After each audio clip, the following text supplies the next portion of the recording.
महाराष्ट्र व कर्नाटकातील लाखो भाविकांचं श्रद्धास्थान असणाऱ्या सांगली जिल्ह्यातील सव्वालाखी अष्टानगरीत ग्रामदेवता श्री चौंडेश्वरी देवीच्या भावई उत्सवाचे मुख्य आकर्षण असणारा मुखवटे हा खेळ आज अलोट गर्दीत उत्साहात आणि भक्तिमय वातावरणात साजरा झाला। बोला भगत राजा हर हर हर हरच्या जयघोषांनी अष्टानगरी दुमदुमली। मुखवटे खेळात देवी मुखवटे व दैत्य आरगडी यांचे मुखवट्यांच्या धारेने युद्ध रंगते।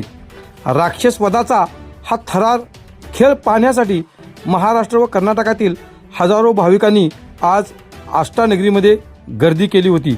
या उत्सवाचे वाद्यसंगीत अखंड भारतवर्षात प्रसिद्ध आहे। हे संगीत हजारो मोबाईल संचात आज तरुणांनी कैद केले। शेकडो वर्षाची परंपरा जपणारा हा उत्सव आहे। दैत्याच्या संहार करण्याच्या विचारापासून दैत्याच्या मृत्यूनंतरच्या आनंदोत्सवापर्यंतचा हा खेळ दिवा, कंकणविधी, आळूमुळू, घोडी, पिशे, जोगणी, लोट, मुखवटे, पाखरे असा खेळला जातो।